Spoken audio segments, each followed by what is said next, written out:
So in 2022, the reality of the situation is that the person who has the most to lose and the most to gain, who's going to receive all the praise and the glory, or is going to, have to shoulder all of the blame for the success and failure of a school, is the principal.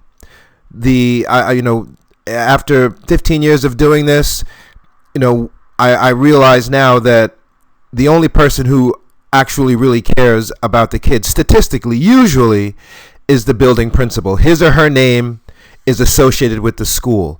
And the terrible irony is that the very thing that is the end game of our program, this mixture of entrepreneurship and design engineering called eSTEM, that we've been pioneering now, the notion of creating something called a disruptive innovation, is exactly what is destroying the schools. The schools are outmanned, they're outgunned. These disruptors have far superior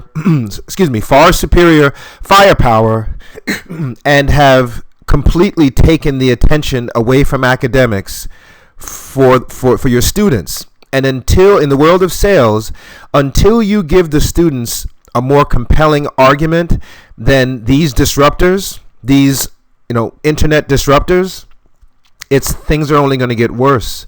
OnlyFans is practically an online strip club. That is, I heard a horrible statistic that says that OnlyFans is making more money than Walmart.com. TikTok, Instagram, YouTube. Some people even believe that YouTube is going to disrupt and destroy the Department of Education. And then you have rappers and athletes like Nicki Minaj and Cardi B. Cardi B openly, she was a stripper. I've gone into schools, and the little girls who sometimes I believe are worse than the boys will say, yeah, I know how I'm going to make money. I'm going to become a stripper. So it was never like this when we were growing up. And, until the schools can find a way to take attention away from these disruptors and put it back on academics, and basically make sure the students understand that what we're offering you here is a far more valuable commodity than you getting your emotional kicks from getting likes on these social media platforms, they're going to continue to disrupt the Department of Education. Now, in my travels, when I go into these schools, they're full of security. The kids are a lot of times, just like I was one of those kids running around, bouncing off the walls, fighting, screaming at each other, anything but paying attention to academics. I don't see how some of these schools give kids diplomas, because the kids really, from my experience, are not paying attention to academics at all. So knowing this, I saw some really dysfunctional parents out here that I grew up with in Long Island, who had children that had gone to some very expensive schools because they either paid for it or lived in a neighborhood where they lived in a very wealthy neighborhood, and their kids, despite how insane their parents were, came out really, really sharp kids and got into really good colleges. So I said, I'm going to put my kid in one of the most expensive schools in Long Island. And I sent my kid, I did it. I put my daughter in a school called Buckley Country Day School, which is, the founder of Buckley, lives out here in Sands Point, very wealthy school, very wealthy people go there. And it didn't work. It didn't work. My plan backfired. And for a long time, I was really hurt, and I didn't understand why. But I've come to figure out.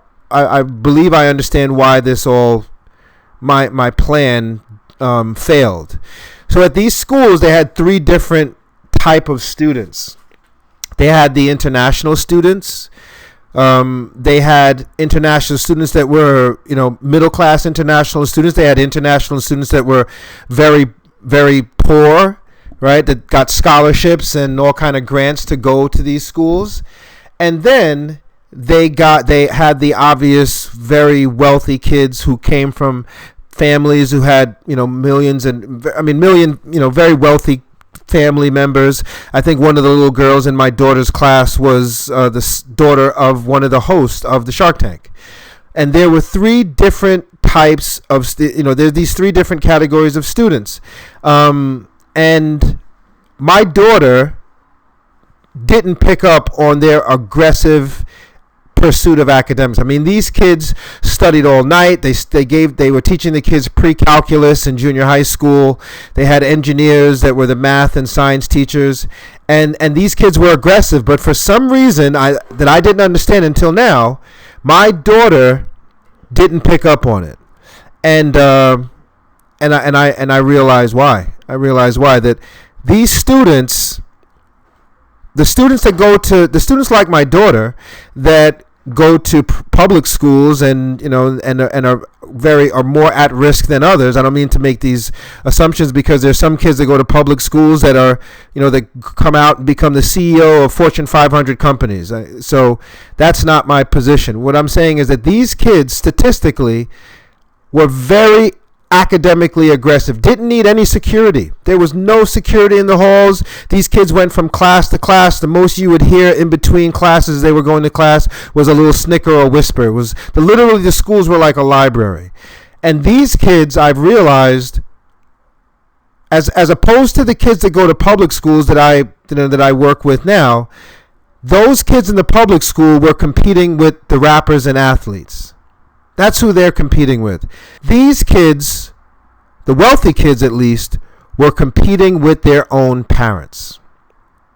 They were trying to outdo their parents, who were very academic, business owners, and very hardworking.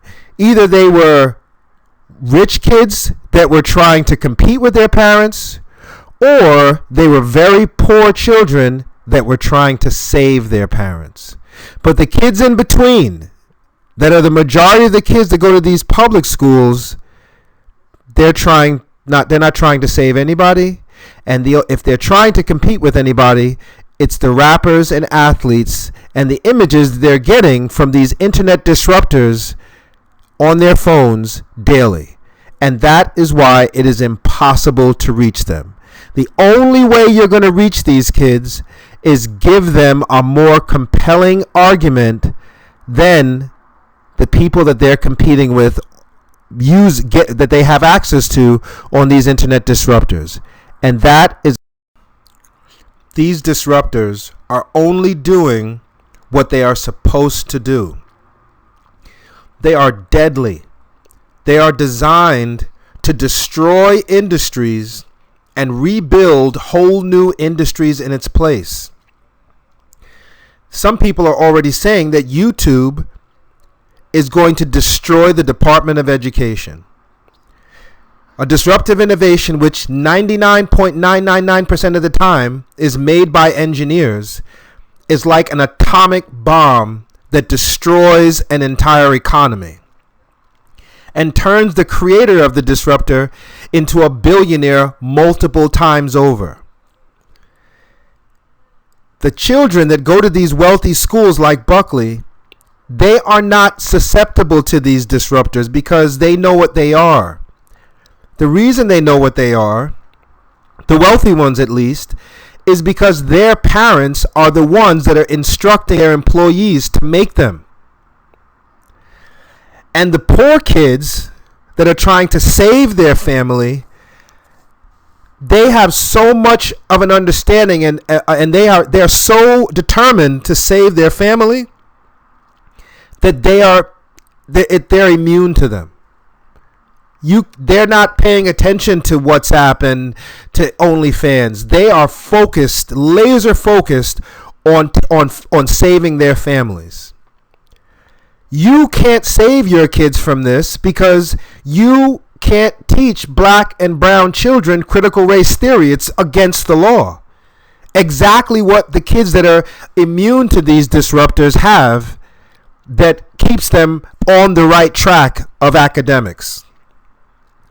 The sad part about this is that the only black people that know about these disruptors are the celebrities, are the rappers and athletes that are being used by these disruptors to distract your students. And they find out about these disruptors when they go out to the Hamptons and to Los Angeles, and they start kibitzing with these engineers, these multi-billion-dollar engineers, and those people teach them about disruptive innovations, and they stay quiet. They don't tell a word. They don't tell a soul. They know exactly how these engineers are using them to destroy your students and our people and our children. That's the sad part about this. The only way you're going to be able to defend yourself against them, because these disruptive innovations are lethal. The only thing that creates more money than a disruptor is war. They destroy and rebuild industries just like wars. The only way that you're going to be able to get your students to understand what's going on is to teach them about disruption. And the good news is that the best way to do this is through entrepreneurship. And that's what the formula is trying to do. That's the goal of the formula. Disruptive innovation is so much a thing that these wealthy kids, their mentality is, don't even take a job unless you have a plan to disrupt the industry that the job is in. Your children know nothing about this. So you can almost think of the formula as a vaccine. And it's the only way. I don't mean to preach doom and gloom, but it is the only thing that can protect black children from a disruptive innovation. We have to tell them that the people who are being thrust in their face by these disruptors, and they think these people are the top of the financial food chain, you have to tell them that the people who these people look up to are the engineers that create these disruptors, and that their job is to make them too. Because if they don't, they're surely going to get run over by them. I am an engineer. I learned to create them. Engineers, again, I want to repeat this. Engineers, 99.999% of the times, are the ones that make the disruptors. I can't stress to you how serious this is, because unless something is done, and unless principals force the teachers to teach this, the end is it is inevitable. There's no way you're going to beat them. It seems it's almost to the point where they've already won. Principals are spending 90%, maybe 70% of their time on behavioral and disciplinary issues, making sure kids get to class, because of these disruptors are distracting them. The only way you can defend yourself against them is to fight fire with fire. And that is what the formula is. God bless. So quickly, these are the engineering instruments that I've invented to teach your students to create disruptive innovation. And, I hope you'll at least give us a call and let me explain to you in further detail how we do this.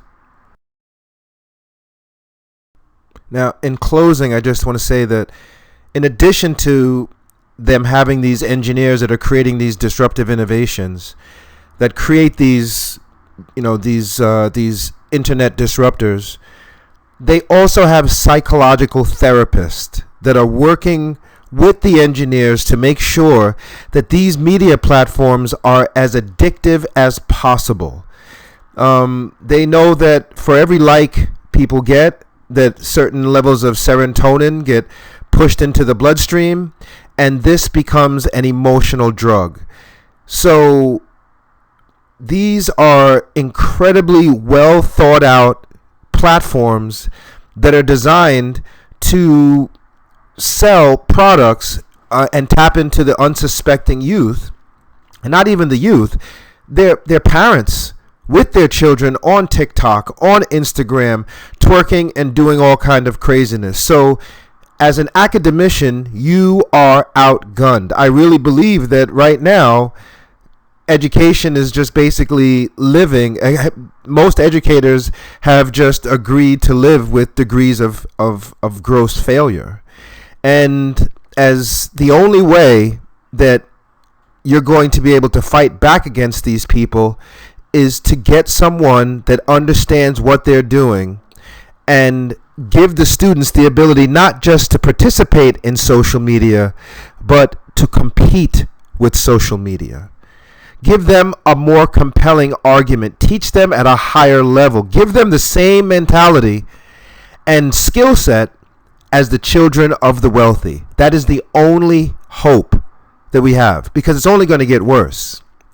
And for principals who have their professional reputation on the line, not the teacher and not the assistant principal and not the CTE director, but the principal, who, if I'm not mistaken, have on average a 5-year shelf life, this is critical. So this is my number.